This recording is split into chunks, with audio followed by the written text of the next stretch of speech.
Hello, and welcome to Lightwork Presents Everything is Connected, the Sharjah Biennial 16 edition, sponsored by the Sharjah Art Foundation. I'm your host, Folasade Ologundudu. The Sharjah Art Foundation is an advocate, catalyst, and producer of contemporary art within the Emirate of Sharjah and the surrounding region. In dialogue with the international arts community, the Foundation advances an experimental and wide-ranging programmatic model that supports the production and presentation of contemporary art, preserves and celebrates the distinct culture of the region, and encourages a shared understanding of the transformational role of art. Organized by the Foundation, Sharjah Biennial's 16th edition, SB16, convenes under the title To Carry, a multivocal and open-ended proposition, exploring the ever-expanding questions of what it means to carry and how to carry it. SB16 is an invitation to encounter the different formations and positions of the 5 curators, as well as the constellation of resonances they have gathered. Curated by Aliyah Swastika, Amal Khalaf, Megan Tamati Quinnell, Natasha Jin, and Zainab Oz, the biennial unveiled more than 650 works by nearly 200 participants, including more than 200 new commissions. The biennial was launched on February 6, 2025, and will continue through June 15, 2025. During this exclusive capsule season, I'll engage in dialogue and discourse with artists participating in the Sharjah Biennial who are presenting new commissions. Throughout the series, you'll hear from artists across the globe, from Australia and Kenya to London and Nigeria and more.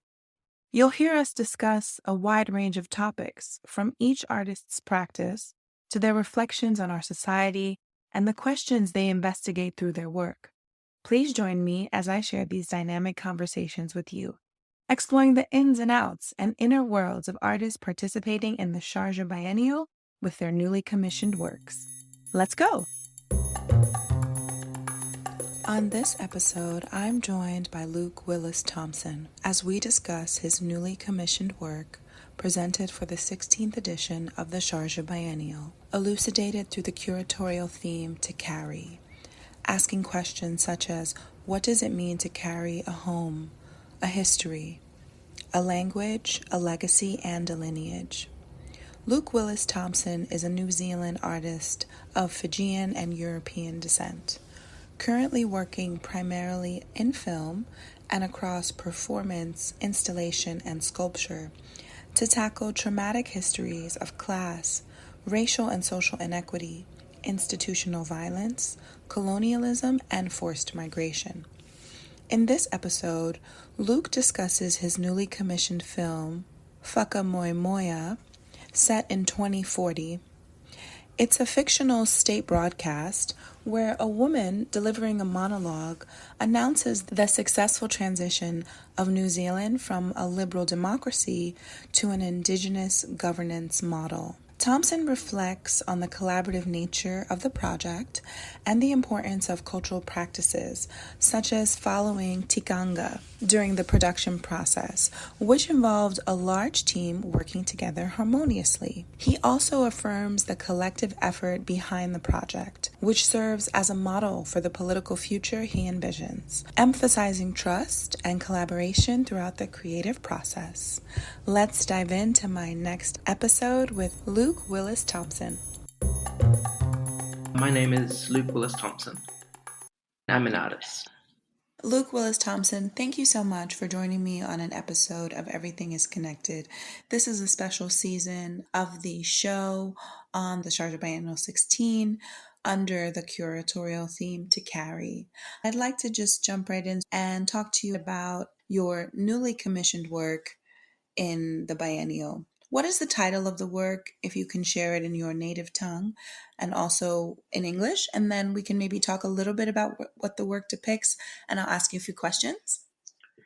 Yeah, sure. The work is called Whakamoemoeā. And moeā, it's not really a word that's in use commonly. Moeā is to dream. So the work is called in English something like a cause for our dreaming or a reason to dream. Should I just tell you what about the work?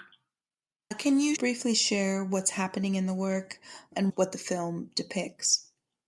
The work is visually quite simple. It features a woman standing and performing a monologue. This monologue is set, and this work is set on Waitangi Day in 2040. Waitangi Day, if you don't know, is the day that a number of Māori tribes signed a treaty with the British, who had been arriving on our shores in increasingly large numbers. And it's a day in New Zealand that is always a political event. It's often where Māori are galvanised to take protest or grievances to the government.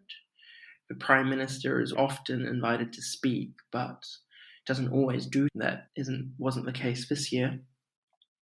And it's a kind of Māori State of Nation speech, is usually the type of material you might hear on this important day. And it always takes place at the place the treaty was signed, or very close to where the treaty was signed, and in front of a house called Te Whare Runanga. And we filmed in front of this house, and the reason why that was important, not just that, making the work feel like it's set in the future and set where it would be if such an address was given. It's a house that's incredibly famous from television and media. Every New Zealander would recognise that as a political backdrop, and it's very wedded in the mind to people as the site of political theatre. And so what happens in this monologue is Orini Kaipara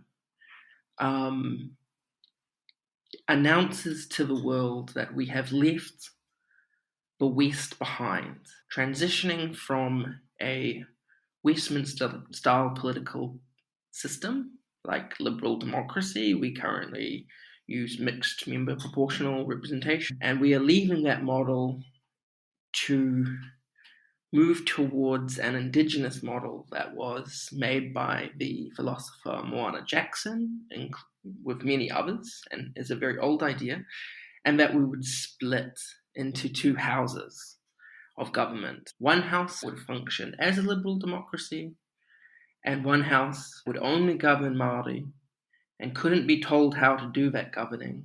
Each individual iwi or hapu, that's tribe or a cluster of families, would appoint their own leaders however they wished. And the monologue, was that something that was co-collaborated on by you and the woman who performed it? How did that monologue come to life?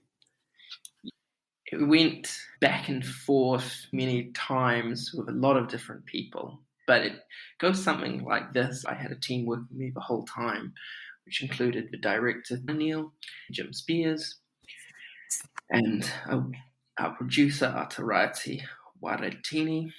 Originally, I wrote in English a version that had come out of a research we had done as a team. And a lot of that involved going over Moana Jackson's speeches.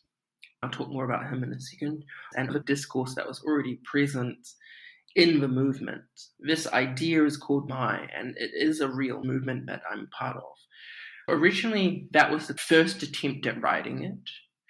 And then, because it was important that it was written in Te Reo Māori, and that it felt actually what would be said on a marae at the pai, which is where the important speech making gets made. It was important that it was written in Te Reo Māori, as I said. And I hired a writer called Aniwa Nichols, and we went through my speech line by line for something like 6 hours, or minimum 6 hours. And then she wrote the piece entirely from anew in Te Reo Māori, the Māori language. And then from that process, the speech was offered to Orini, and she didn't change very much, except she took out a number of sections and replaced them with a lament to the earth. At one point in the film, she stops talking and she begins to sing. And that is a kind of traditional lament, which is really thinking about what happens to all of us if the environment is deprioritized and if you harvest too aggressively, the shortages you'll face. This was quite a beautiful addition by her. She added certain lines as well. She really liked this line I wrote in English, so she put it back in Māori, which is just, this is a Māori land, this is a Māori country, and our rights are inalienable. And from there, the script was passed again, higher up the chain, you could say, to two elders who were looking over the process. We also shared it with the working group of Matiki Mai, which is quite esteemed thinkers like Veronica Tawhai and Margaret Mutu. They made suggestions and spent a lot of time with my team.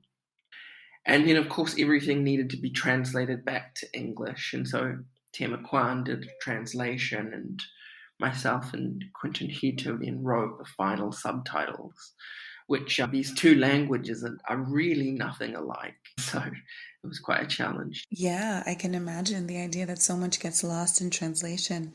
I was thinking about all of the ways in which collaboration happens. One of the themes in this series of conversations with artists is asking them and uncovering insights into the nature of collaboration, how it manifests for each individual person, what are some of the things that they think about, how does it impact their work and add vitality to their work. It's a good way to segue into the next question. As you considered the curatorial theme and you were working on this newly commissioned work, can you speak a little bit about what were some of the conversations like, not with the curator you were collaborating with for the biennial, but what were some of the conversations you were having internally with your team that could speak to that energy and that magical space of collaborating with others that brings the work to a new level? Can you share that? Yeah, certainly. There's many ways to go into it because it was always a very collaborative work. All of the work I do is, but this, I suppose the thing that we really felt like we were carrying was just the immensity of this kaupapa. It means like a plan or an idea or a policy, but in this case, we knew we were dealing with this material that, if enacted, would change the country so dramatically. And we believe that a constitutional transformation is the best way to ensure a just and sustainable future. But it's a huge idea. And we knew, because we were making a kind of piece of propaganda, this need to share this idea and have anyone being able to engage with it, and that it might be the first point of contact for many people with Matiki Mai. That we knew we needed to present that in a way that would do justice to it, wouldn't try to decomplexify it or dumb it down, wouldn't skate over the difficult things about this transformation, but nevertheless would entice people to further engage with it and to bring more people into the movement. And that is what we were carrying, the responsibility of. We were also carrying the fact that concern has been an ancestral one for many people on the team. This idea of a separate Māori parliament working together is 170 years old. This has been a demand being made from the leaders of the Māori people for a long time, and we were carrying their, I suppose, almost unlanguageable need to try to do right by that. So that deep feeling of responsibility, that was also something being considered while you were collaborating on this particular project. One was the night of the shooting. Quentin Hito really impressed on us that to make this work, we needed to follow Tikanga, which is the traditional kinds of practices. We began this shoot with this whakatau moment where everybody comes together and acknowledgements are given and a kind of prayer is being asked to come and assist us in our work. And that was just galvanizing. Began a shoot that way, but there were 14 people working on the set, and so it was like to begin in that fashion just meant we were a very good team. It just felt like incredible. The other thing I would just mention is like when I was cutting the film, Tema said to me, "Yeah, we should really show this to kids." That's making me think about who's the audience, who are you making it for, who's watching the film and seeing the work. I think it's a good time to switch gears and talk more about the curatorial theme of the show, of the biennial, the theme to carry, and how it is that in the consideration of that theme itself, and maybe some of the conversations that you were having early on, the question of why this work and maybe why now and why for this biennial?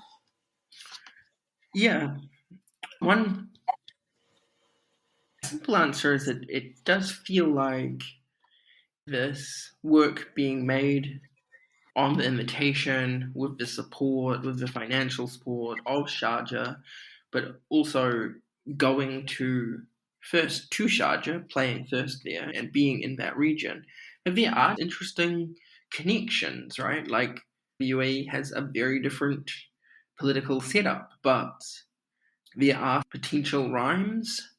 If you look at the region as a whole, places like Lebanon, these are consensual democracies. And that's an idea explored in this film, like how many leaders would have to work something out. So there was just feeling like there was something appropriate immediately, that this work would move on a kind of non-aligned or a potential future political trajectory rather than, say, the classic colonial route of New Zealand to London. But I should say I was working very early on this, and Megan Tamari Corral, who was my curator but is one of the 5 curators of the Biennale, she asked me what I was up to a long time ago, and I said to her, it's a bit wild, but I'm working on a kind of Māori TV show set in the future where we explore governance across a range of different episodes. She has had been a student of a great Māori philosopher, Whatarangi Winiata. She already had in her mind the viability of that proposal, that there is an alternative to the capitalist system we're under, and that this inevitability of the Indigenous people to be at the bottom is a fiction, that there is another plan. She already had this belief.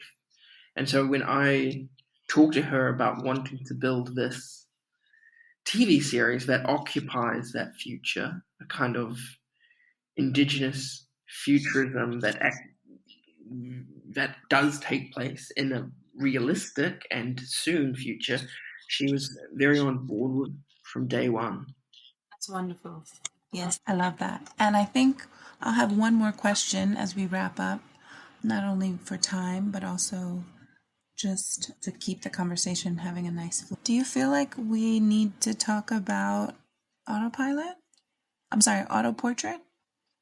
We don't have to. Yeah. So last question, as I have to have another meeting a little bit later, but when you consider the curatorial theme of the biennial, the theme to carry, what do you think of?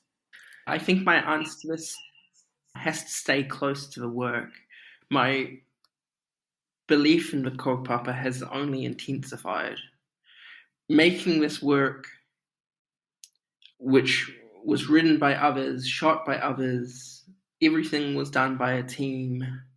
We almost had to put in action the political beliefs we were espousing just in the production, the making of this piece.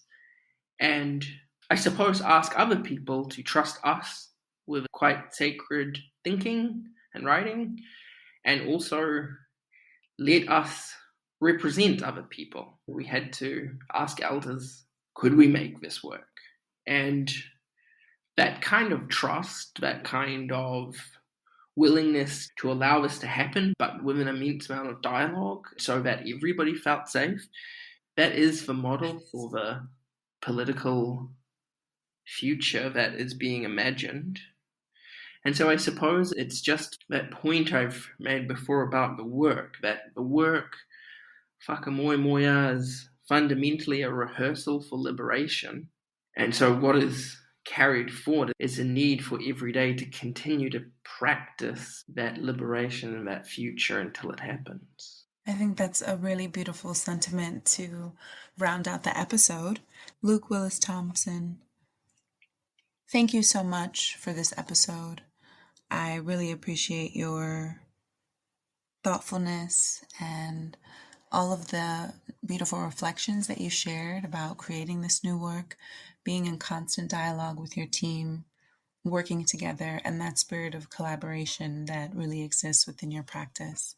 Thank you for this episode. It was really wonderful. Kia ora, thank you.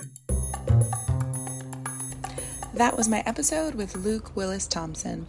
I want to give a big thank you and a big shout out to Luke for joining me on the show. Thank you for tuning in to this capsule season of Lightwork Presents Everything is Connected, the Sharjah Biennial 16 edition, sponsored by the Sharjah Art Foundation. These episodes were recorded both on site and remotely during the opening week and after the opening of the 16th edition of the Sharjah Biennial. During the episodes, you will hear the sights and sounds of the local environment from the various sites across the Emirate of Sharjah where the biennial takes place. I'm your host, Folasade Ologundudu, and I'll see you next time. Stay tuned for my next episode. As always, stay motivated, stay inspired, and stay up. Peace and love to all.